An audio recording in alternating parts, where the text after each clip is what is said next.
بسم اللہ الرحمن الرحیم۔ السلام علیکم عزیز طلباء، میں آصف رائے۔ عزیز طلباء، آج ہمارے پاس جماعت ہشتم کا لیکچر نمبر 14 موجود ہے اور سبق ہے خدا اس وقت یہ چاہتا ہے کہ۔ اس کے گزشتہ لیکچر میں ہم نے الفاظ معنی کیے تھے، آج ہم نے اس کا حصہ مشق کرنا ہے، تو آئیے چلتے ہیں بورڈ کی جانب۔ جی عزیز طلباء، ہمارے پاس اس وقت سبق کے مشقی سوالات موجود ہیں، آئیے انہیں پڑھتے ہیں اور دیکھتے ہیں کہ ہمارے پاس کون کون سے سوالات موجود ہیں۔ سب سے پہلے جو ہمارا سوال ہے وہ ہے بادشاہ کا گھوڑا ہرنوں تک کیوں نہ پہنچ سکا؟ جواب: بادشاہ کا گھوڑا ہرنوں تک اس لیے نہ پہنچ سکا کیونکہ ہرن بہت تیز رفتار تھے اور گھوڑے کی رفتار سست تھی۔ جی عزیز طلباء، آئیے مزید سوالات پڑھتے ہیں۔ جی عزیز طلباء، دیکھیے گا ہمارے پاس سوال نمبر 2 ہے، وحشی جانوروں کے مقابلے کے لیے بادشاہ کے پاس کون سا ہتھیار تھا؟ جواب: وحشی جانوروں کے مقابلے کے لیے بادشاہ کے پاس تلوار تھی۔ سوال نمبر 3 ہے، بادشاہ کتنے خربوزے خریدنے کا ارادہ رکھتا تھا؟ جواب: بادشاہ 4 خربوزے خریدنے کا ارادہ رکھتا تھا۔ سوال نمبر 4 ہے، بادشاہ کو بھوکے پیٹ کیوں رخصت ہونا پڑا؟ جواب: بادشاہ کو بھوکے پیٹ اس لیے روانہ ہونا پڑا کیونکہ کسان خربوزے بیچنے پر آمادہ نہیں تھا۔ سوال 5واں ہے، وزیر کا تیسرا کیا سوال تھا؟ جی آئیے مزید سوال پڑھتے ہیں اور اس سوال کا جواب بھی دیکھ لیتے ہیں۔ جی ہمارے پاس اس کا جواب ہے، وزیر کا تیسرا سوال یہ تھا، خدا اس وقت کیا چاہتا ہے؟ جی سوال نمبر 4 آ گیا ہمارے پاس ایک کالم موجود ہے اور یہ کالم الف ہے، یہ کالم بے ہے۔ ہم نے ان دونوں میں سے دیکھنا ہے کہ اس کا جواب اس پوری سطر میں اس کے سامنے کون سا آئے گا، اس کا جواب اس پوری سطر میں اس کے سامنے کون سا آئے گا، ہم نے ان کو دیکھنا ہے۔ تو کالم الف میں دیے گئے الفاظ کو کالم بے میں لگائیے۔ جی عزیز طلباء، اس کو دیکھیے گا، ایک بادشاہ، ترکش، چوبدار، ڈیل ڈول، اشرفیاں، روب اور سنسان، یہ ہمارے پاس الفاظ ہیں اور اس کے بعد یہ جواب ہیں جو آگے پیچھے ہیں۔ ہم نے صحیح جواب اس کے سامنے کالم جیم میں یعنی جواب میں لگا دینا ہے ہم نے۔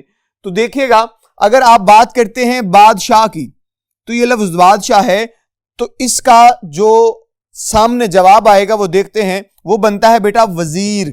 تو ہم کیا کریں گے، بادشاہ کے سامنے وزیر لگا دیں گے۔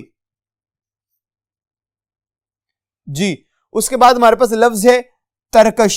ترکش آپ جانتے ہیں کہ ترکش ایک ڈبہ ہوتا ہے، ایک بیگ ہوتا ہے جو شکاری نے اپنے پاس لٹکایا ہوا ہوتا ہے، اس کے اندر اس نے تیر رکھے ہوئے ہوتے ہیں۔ تو ترکش دیکھیے گا ذرا، یہ تیر بنتا ہے کیونکہ ترکش تیر رکھنے کی جگہ ہوتی ہے، تو ہم نے تیر اٹھایا اور یہاں پہ لگا دیا۔ یہاں پہ لفظ ہے چوبدار۔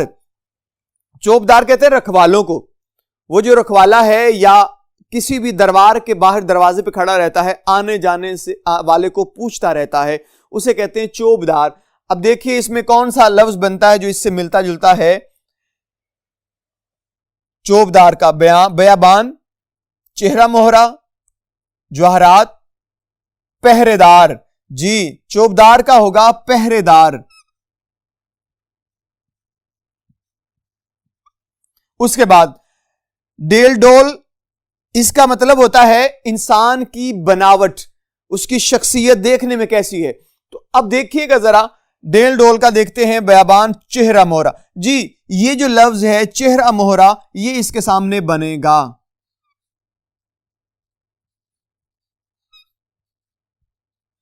اس کے بعد لفظ آ گیا اشرفیاں، سونے کے سکوں کو کہتے ہیں۔